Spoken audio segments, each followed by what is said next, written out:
อย่างต่อพี่นะพักพรคนดุพักพรก่อนเป็นอย่างคือบ่พักพรยังอยากคิดบ้านมือยังอยากเฮ็ดโดยบ้าพุ่นพี่น้องจนบ่เห็นนะตะเวนนี่ก็ได้เอาเฮ็ด4 5 6 7 8 9 10 11 12 13 14 15 16 17 18 19 20 150,000ทางละ150,000เสร็จบาทนี่บ่ฮู้ว่าไผมาเฮ็ดเงินเฮียแถวนี้ คิดอยู่ว่าแบบว่ามาเก็บผักเลยเฮ็ดเงินเคยคิดอยู่เคยคิดบ่อายถามนี่มาเก็บผักแล้วเฮ็ดเงินแบบนี้นี่คิดว่าสิมีเงินแบบไผมาแบบเฮ็ดเงินเฮียแถวนี้บ่คิดเลยโดยโอเคก็อายซะเลยเด้ออันนี้เป็นเงินของอายนี่มาไว้อยู่นี้สะพายนะแต่รู้สึกว่ามันบ่สะพายบันไดเห็นเงินเสียงเบาๆตกใจป่ะตอนนี้เห็นเงินแหลกๆตกใจเลยอันนี้ก็เป็นเงินที่อายเอามาไว้มาสะพายนั่นแหละที่เห็นว่าน้องดุมันนั่นน่ะเสียหยังบางอย่างนะอันนี้เป็นเงินของผู้ใหญ่เด้อบ่แม่นของอายเป็นเงินของอายทอมมี่หรืออายเคนนี่มาสมทบซื้อสังกะสีเห็นป่ะชื่อซื้อ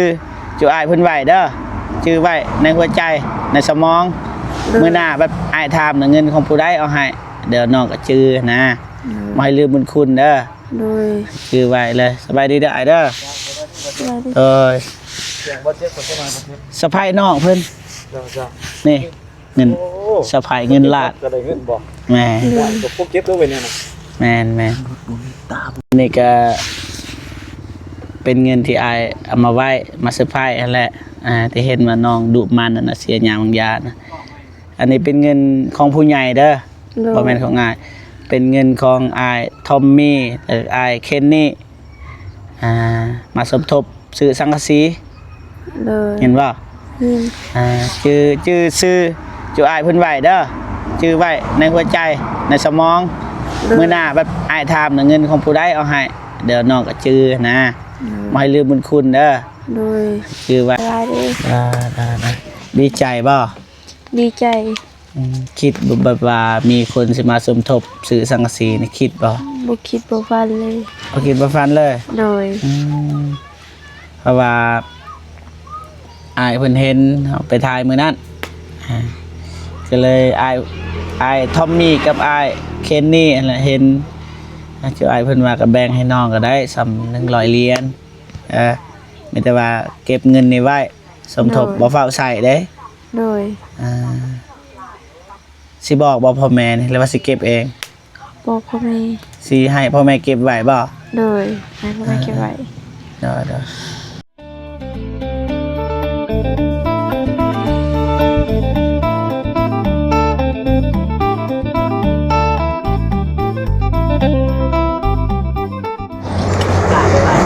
กับทักทายสบายดีและสวัสดีพ่อแม่พี่น้องเบิดสุขุสุขคนพี่น้องเนาะต่อ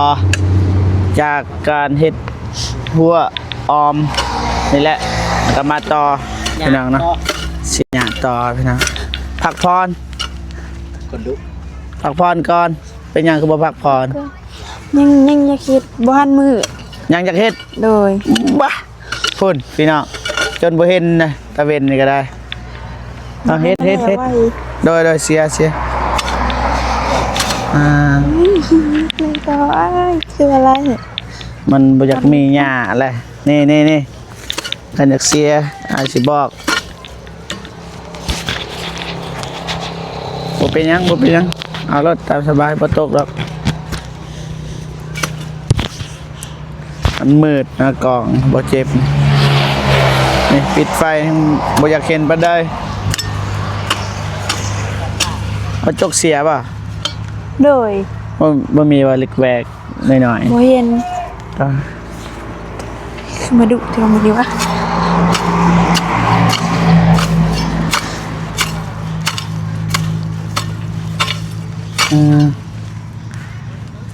ห้องน้ำก็บ่มีซ้ำอย่าละจักเฮ็ดแนวใดไปถ่ายคนละอยู่ป่าน้องเพิ่นว่าแลบัดกลางคืนก็ไปเนาะอยู่ป่าเลยไปป่าคือเก่า โดย เฮ็ด ยัวยัว อยู่ป่าบ่มีห้องน้ำอาบก็ยากเลยพี่น้องเอ้ยอาบก็อาบกลางคืนบ่หรือกลางเวร น้องอาบกลางคืน คือบ่อาบกลางเวร ว่ามันย่างหอดแถม ยังฮอด เออ แถมยัง แถมคนจะไปเห็น โดยบ่ติแล้วน้องก็ใหญ่เป็นสาวแล้วเดี๋ยวอาจสิเฮ็ดห้องน้ำเฮ็ดห้องน้ำให้เอาบ่ เอา คันทึกเลข มื้อนี้เลขออกบ่มื้อนี้แม่นบ่ โดยแม่ไม่เป็นสุข อ๋อเด้อมันอยากมืดเลยพี่น้องบ่เห็นมันจะว่าเบิ่งนี่แหละเอ้าหลุดพี่น้องบ่เจ็บมือพี่น้องเฮ็ดบางยามันซับนี่พุ่นนี่บ่นี่มันซับปกตินี่มื้อนี้นี่บ่ได้ไปขายน้ำมันบ่ บ่ได้ไป เอาจังซี่เด้อเพราะว่าตามที่อ้ายได้ยินพ่อของน้องเว้านี่พ่อของน้องเว้านี่เขามาหาพ่อก่อนแมันได้ป่ะ โดย แล้วก็ให้จูน้องไปเฮ็ดแต่ว่าผู้ใดก็ได้ในมือหนึงผู้ใดไปขายก็ได้น้องน้อยไปขายก็ได้น้องไม่ไทยไปขายก็ได้ โดย แบบนั้นแม่นบ่ โดย อ๋อแบ่งได้บ่ตัวอย่างว่ามื้ออื่นนี่น้องไป โดย น้องน้อยนี่อยู่แบบนั้น ได้ ได้บ่ ได้ หรือว่าให้น้องน้อยไปน้องอยู่แบบนั้นก็ได้เบิด ได้เบิด ได้โอเคเข้าใจแล้วได้หญ้ามันบ่อยากมีแล้วมีแต่เสียหญ้ามือคันเฮ็ดแล้วก็ขุดนานผักกันเนี่ยออกขุด โดย แต่ว่าบ่ให้ขุดไก่ทุเรียนนี่มันอยากมืดเลยพี่น้องแต่ว่าน้องเพิ่นก็เสียทางนั้นก็อัปเดตแล้วพี่น้อง กระจก โอ้ยสบายดีเด้อโอ้ยสบายดีมือกล้องบ่อายนงมือกล้องบ่มิกโดยสบายดีเด้อสบายดีเด้ออ้ายโดยนะคิดว่าคักก็บ่คักเขาซื้อตะข่ายมันบ่ยังแน่นปานใดแต่ว่าก็พอกันอยู่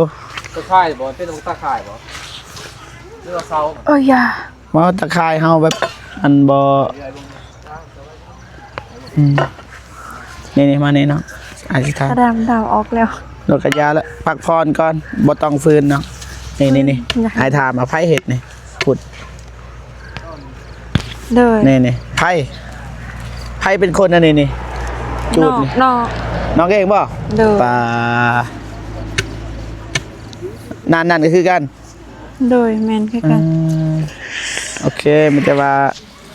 อ้ายสิพยายามเฮ็ดมันแล้วซะมื้ออื่น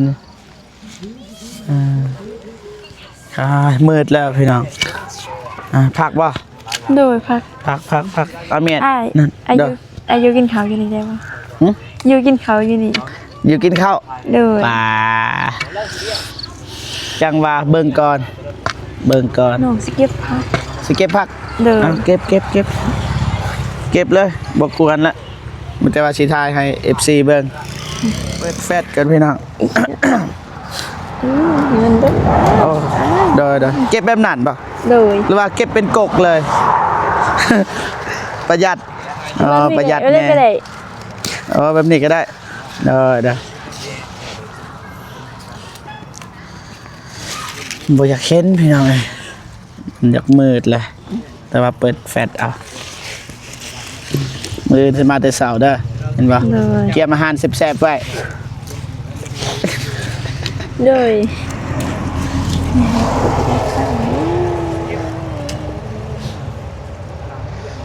เก็บอย่าแนมไปทางอื่นหลาย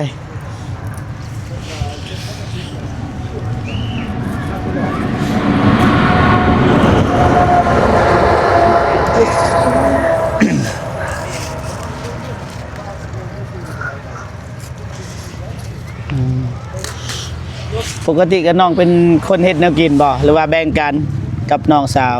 แบ่งกัน ผู้ใดทันกับผู้นั้นเฮ็ดเนาะ โดยแบ่งกัน อ๋อ บางมือ หึ แบ่งกันนัดกันไว้ นัดกันไว้ ได้วางก็เฮ็ด โดย พูนบ่งามๆพุ่น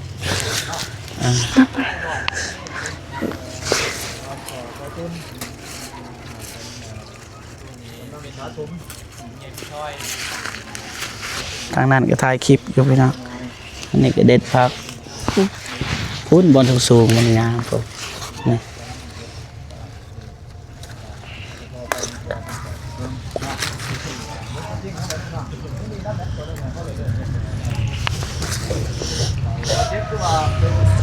นี่บอลนี้มันนี่งามๆนี่สูงๆนี่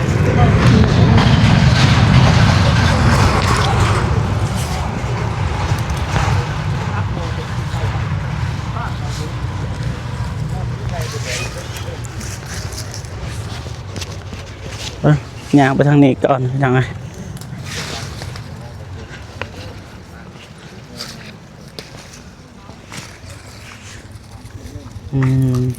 โอ้ยกินเงิน หืม กินเงิน เห็นเงินเงินไผ่เงินไผ่นั่งก่อนนั่งเงินไผ่ บูฮูเงินพระตก เงินเทวดาบ่ อือฮึ สีเอาเลยหรือว่าสีส่งง่าย ส่งอ้ายก็ได้ แต่ว่าแม่นเงินง่ายเด้เห็นอะไรบัดนี้แจ้งตำรวจ เงินไผ่ ให้ หืม บ่แม่นให้เอาเลย หืมเห็นอะไรกับเงินนี่จับมาเบิ่งเท่าไหร่ลองนับเบิ่งปะก่อนพักปะก่อนนั่งบ่ได้แบ่งกันจะหน่อย 2 3อุ้ย นับ นี่ได้ปะ นับเลยแบบใดก็ได้ 4 5 6 7 8 9 10 11 12 13 14 15 16 17 18 19 20 2 ล้าน150,000 ทางละ150,000เสร็จบาทนี่บ่ฮู้ว่าไผมาเฮ็ดเงินเฮียแถวนี้ คิดอยู่ว่าแบบว่ามาเก็บผักแล้วเฮ็ดเงิน เคยคิดอยู่ เคยคิด เด้อ บ่อายถามนี่มาเก็บผักแล้วเฮ็ดเงินแบบนี้นี่คิดว่าสิมีเงินแบบไผมาแบบเฮ็ดเงินเฮียแถวนี้ บ่คิด บ่คิดเลย โดย โอเคก็อายเฉลยเด้ออันนี้เป็นเงินของอายนี่มาไว้มาไว้อยู่นี้เซอร์ไพรส์นะแต่รู้สึกว่ามันบ่เซอร์ไพรส์บันไดอีเห็นเงินเสียงเบาๆตกใจป่ะตอนนี้เห็นเงินแหลกๆตกใจ โดย อันนี้ก็เป็นเงินที่อายเอามาไว้มาเซอร์ไพรส์นั่นแหละที่เห็นว่าน้องดุมันนั่นน่ะเสียหยังบางอย่างนะอันนี้เป็นเงินของผู้ใหญ่เด้อ โดย บ่แม่นของอายเป็นเงินของอายทอมมี่หรืออายเคนนี่มาสมทบซื้อสังกะสี โดย เห็นบ่ นี่ ชื่อชื่ออายเพิ่นไว้เด้อชื่อไว้ในหัวใจในสมองมื้อหน้าแบบอายถามเงินของผู้ใดเอาให้เดี๋ยวน้องก็ชื่อนะบ่ให้ลืมบุญคุณเด้อ โดย ชื่อไว้เลยสบายดีเด้ออายเด้อ อะไรดิ เอ้ย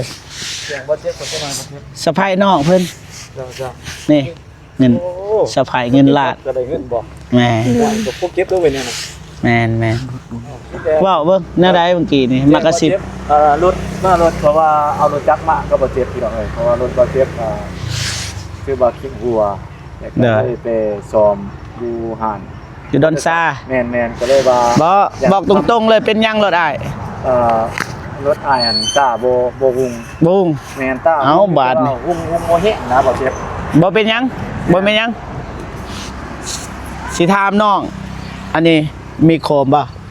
มีอยู่ มี ตัวนั้นได้สิฝากเฮาเมื่อไหร่โอเค นี่มีโคม ไล่ คันบ่มีก็กลับเลยแต่ว่าน้องเพิ่นว่ามีก็อยู่ก่อน โอเค โดย โอเค โอเคต่อบัดนี้ อ่า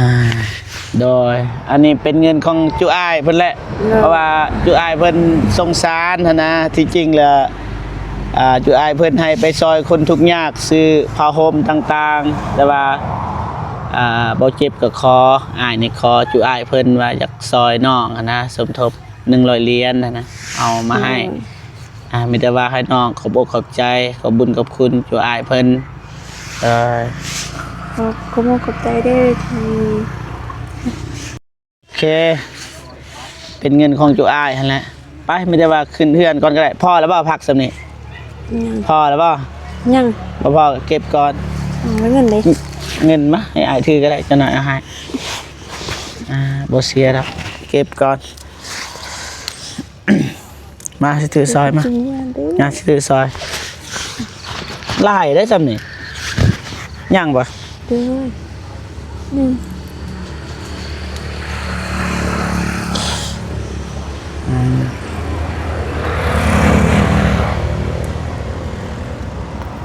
หลายเติบเลยพี่น้องเอ้ยนี่เต็มพอแล้วน้องไปพอแล้วไปมือเพื่อน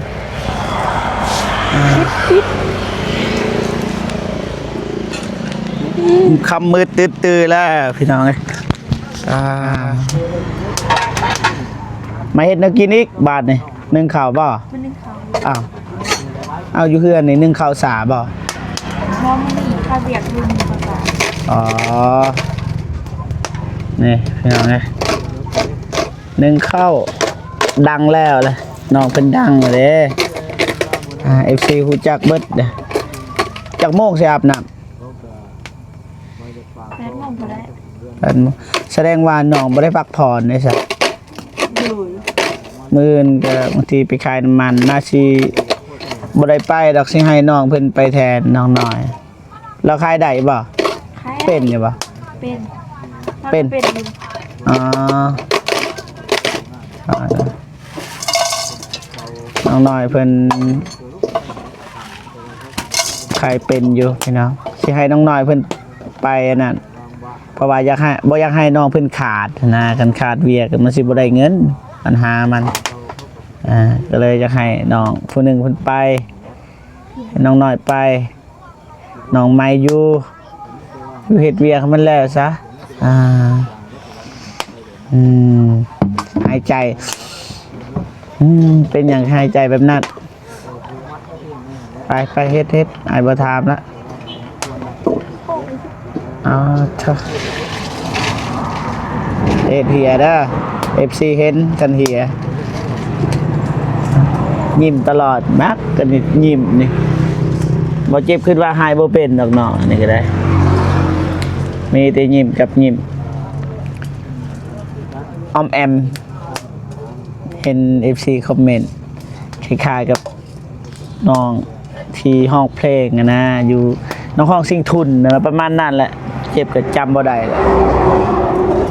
แต่ว่าเห็น FC เมนมาหลายๆนะครับออมแอมน้องแอมประมาณนั้นพี่น้องนะอย่าเฮ็ดโศกเศร้านะน้องเอ้ยคนมักยิ้มมักคัวก็ยิ้มเลยซะFC ทางอ้ายบ่อยากเห็นคนโศกเศร้านะมื้ออื่นก็สิมาแต่เช้าคันทันครับแรงก็สิไปหาคลิปที่เบาตูนถ่ายนะคลิปเด็กน้อยพิการเนี่ยก็เฮ็ดเลยเนาะ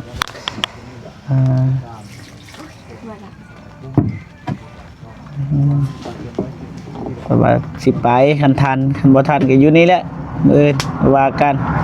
เพราะว่าคันเฮ็ดก็เฮ็ดให้มันแล้วนะประมาณนั้นพี่น้องเอ้ย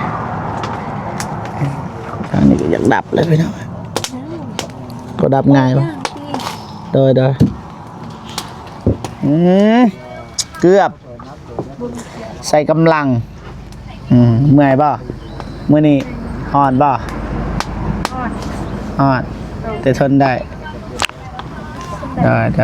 ทนได้น้องทนได้น้องไม่ไทย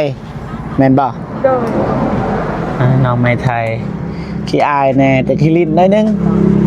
ทั้งอายทั้งขี้ลิ้นพี่น้องมื้ออื่นอยู่เด้ออยู่คือเก่า ทีเปรียวกันนะ ให้นอกน้องน้อย น้องหน่อยแล้วบางทีเราได้ไป หึ บางทีน้องหน่อยเราไป แม่นว่ากันมื้ออื่นไปก็ไป แต่ว่าที่จริงนะอายอยากให้น้องใหม่อยู่ให้น้องน้อยไป เพราะว่าเฮาอยากคือฮู้นั่นแหละอยากถ่ายคลิปน้องใหม่แน่น้องน้อยเพิ่นก็ให้บ่โกจัดการเพิ่นสิเฮ็ดได้แนวใดก็เฮ็ดโอเคมีแต่น้อให้น้องขอบอกขอบใจขอบุญขอบคุณดูอายเพิ่นพนมมือแล้วก็เบิ่งกองอวยพรเป็นบ่ ยังว่าเป็นยังสิแอบฝึกอยู่ ได้ถ้าแนวนั้นอายสิพาอวยพรเด้อ โดย ขอบุญขอบคุณเด้อ ขอบคุณเด้อ พอทั้งสองคน พอทั้งสองคน พอทอมมี่ พอทอมมี่ และพอเคนนี่ และพอเคนนี่ จงมีแต่ความสุข จงมีแต่ความสุข สุขภาพแข็งแรง สุขภาพแข็งแรง ขอให้อายุมันควรยืน ขอให้อายุมันคนยืน ความเจ็บบ่ให้ได้ ความเจ็บบ่ให้ได้ ความไข่บ่ให้มี ความใครบ่ให้มี ปรารถนาสิ่งใด ปรารถนาสิ่งใด ขอให้ได้สิ่งนั้น ขอให้ได้สิ่งนั้น อย่าเจ็บอย่าจน อย่าเจ็บอย่าจน และก็ให้ล้ำๆรวย แล้วก็ให้ลำรวย ๆยิ่งขึ้นไป ๆยิ่งขึ้นไป ให้มาเท่าใด ให้มาเท่าใด ก็ขอให้ ก็ขอให้ กลับสู่ไปหาพอก ลับสู่เป็นพอ ร้อยเท่าพันเท่า ลอยเท่าพันเท่า สาธุ สาธุ นั่นอ้ายก็ยังสิบ่เป็นละปานนี้ฝึกไว้เด้อ โดย ได้มีแต่ว่าเบิ่งฟืนเบิ่งไฟบัดนี้นี่ปลาทางนี้ก็เดือดแล้วพี่น้องเอ้ยนี่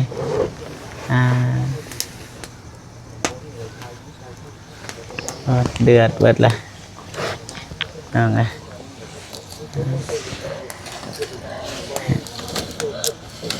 เมื่อยบ่เฮ็ดเวียกแต่ละมื้อ เหนื่อยแต่ก็สู้ เมื่อยแต่ก็สู้เนาะ โดย เสือน้องเพิ่นอยู่พี่น้องเอ้ยนี่ฮักก็เลิกนี่ก็มานึ่งข้าวนึ่งน้ำสู้อีหลีน้องเอ้ยข้าวนี่ก็บ่ทันกินพี่น้องเต็มแล้วเครื่องนี่ก็ได้นี่เต็มแล้ว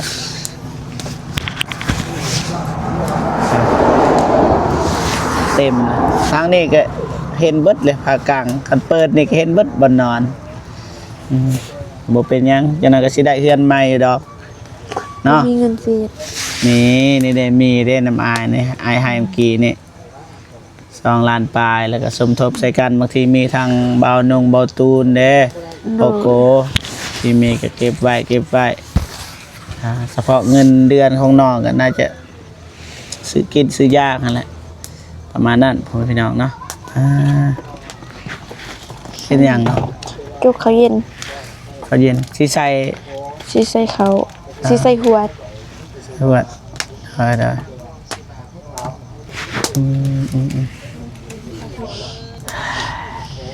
เศษยังกินตอนแรกพักกันบ่ โดยพักนั่นแหละต้มพัก ยินอยู่ได้น้องว่าถ้ากินข้าวเด้อถ้ากินข้าวนำกันถ้าเฮ็ดบ่แซ่บนี่อ้ายบ่กินแซ่บไปบ่น้องเฮ็ดแนวกิน แซ่บพอกิน พอกิน โดยพอกินสำหรับ ย่านแต่บ่แซ่บ แซ่บ แม่ฮู้บ่ว่าแม่อ้ายเฮ็ดแนวกินอยู่เฮือนนี่บ่แซ่บแม่เบาเจ็บนี่นะแม่ของอ้ายนี่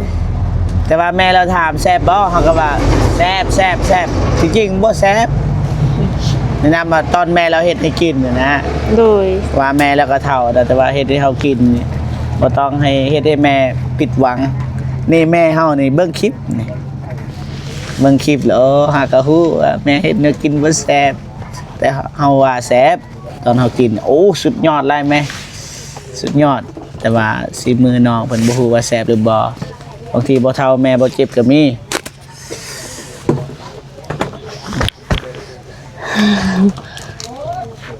อารมณ์ดีนะ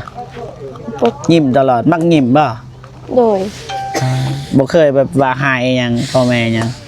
เคยอยู่แต่ว่า เคยอยู่เพราะว่าน้องเพิ่นเว้าเบาอีหลีคันผู้ใดได้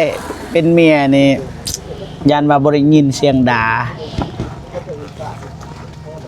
แม่นบ่ โดย ด่าเป็นใช่บ่ เป็นอยู่แต่บ่เคยด่าไผ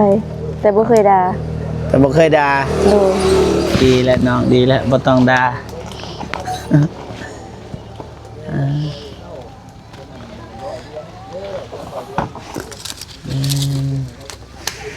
ออกเลยป่ะ โดย แบบอันนั้นนั่นเด้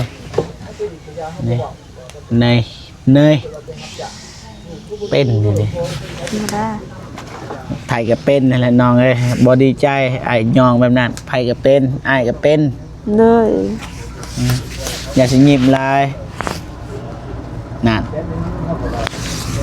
บูดอีกแล้วเมื่อคืนนี้ให้ไอ้เมื่อบ่ยอมกินข้าวเลยน้องเพิ่นนำไอ้กินข้าวเนี่ยเฮากับเมื่อน่ะมันดึกเลยพี่น้องเสร็จนำเลยพี่น้องอยากให้เฮากินข้าวแต่ว่ามื้อนี้บ่ฮู้ว่าสิกินนำกันหรือบ่พี่น้องนะให้อ้ายกินข้าวนำบ่ กินก็ได้ถ้ากินเขานำ ถ้ากินก็ได้แสดงว่าบ่อยากให้กิน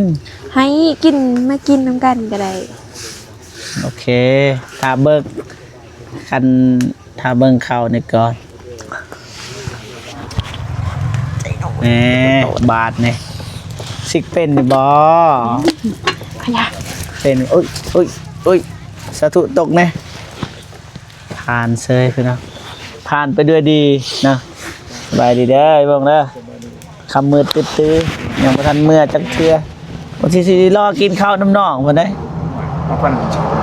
ถ้าเบิ่งกินบ่อ้ายกินบ่ เดือนเวลามันสิเป็นเนี่ยอีกบ่เดี๋ยว โอ้ยก็อยากกินข้าวน้ำน้องบ่เคยกินจักเทื่อแต่ว่าทางเมียของอ้ายเพิ่นก็เสร็จน้ำอยู่พี่น้องบางทีเฮาก็สิเมื่อเพราะว่าปกติ การอาเซียนเนาะ กันหนาเนาะโดยกันหนาก็ได้กันหนาเด้อกินข้าว โด น้ ย ำดีใจหรือเสียใจ ก็เสียใจอยู่ ดีใจ ดีใจอยู่ ดีน้องเพิ่นว่าดีใจอยู่ที่อ้ายเมื่อแม่นบ่ โดย น่ะดีใจว่าที่อ้ายเมื่อ แสดงว่า มองว่าดีใจ ใช่คือว่าโดยน้องอายเพิ่นบ่อยากถามปานใดพี่น้องเอ้ยจะหน่อยให้น่ะคันเว้าเรื่องให้ไว้เฮาบ่อยากเว้าซื่อบ่ให้เด้อ โดย เห็นปะ บ่ให้เนาะ นั่นเจ็บเลย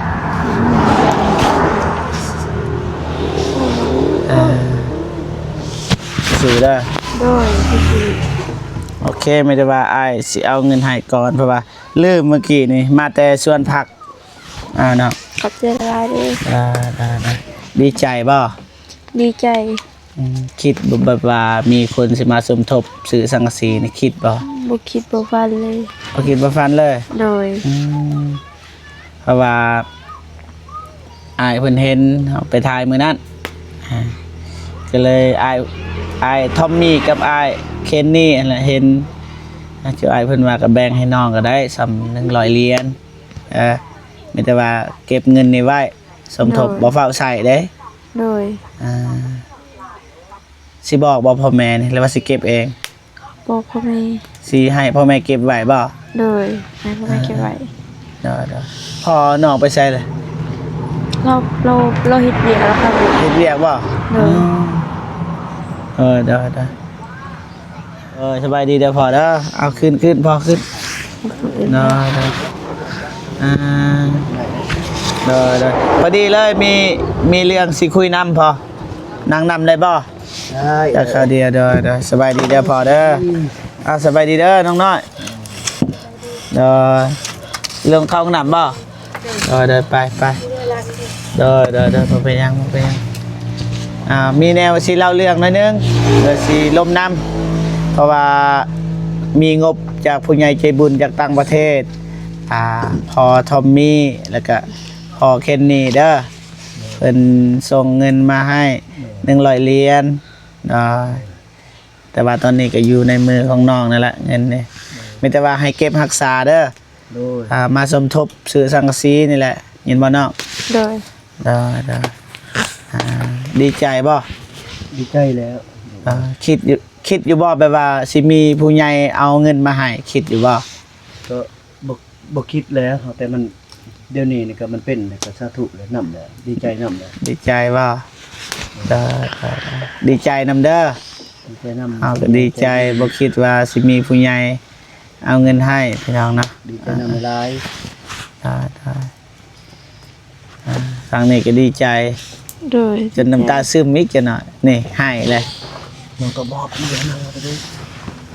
ได้น้องเพิ่นเมื่อยเด้แต่ก่อนน้องเพิ่นก็นั่งแบบนี้แหละแต่ว่าเมื่อยบ่เป็นหยังบ่เป็นหยังเพราะลายจนหน่อยน้องเพิ่นให้เด้ นี่นะ โดยขอบใจหลายๆพ่อเมื่อคืนนี้ก็พอบอกให้ทานกินเขาแต่ว่าเฮาบ่วางเพราะว่าเฮาอยากเมื่อด่วน ตอนนี้ก็เฮาอยากเมื่อคือเก่าบ่ได้กินเด้อมื้อหน้า ออกมาแล้วอยากให้ลูกมันกินของกินหนักมันหมดแล้ว FC สั่งนั่นนะจ๊ะ พอฟังก่อนลูกเว้าจังซี่เพราะว่าเมียของไอ้วงนี่โทรนำลูกแบบไห้อยู่เฮือนนะเอาตรงมื้อหน้าเด้อบางทีก็มื้ออื่นสิมากินข้าวนำเด้อ โดย เฮ็ดของกินแซ่บๆซ้อมไว้คันบ่แซ่บนี่อาจสินั่งเทื่อเดียวนี่แหละมีแต่เอาเงินให้พ่อไว้เด้อเอาไว้เด้ออย่าเฮ็ดเสียเด้อพอเด้อ ขอบใจจะดีกัน โดย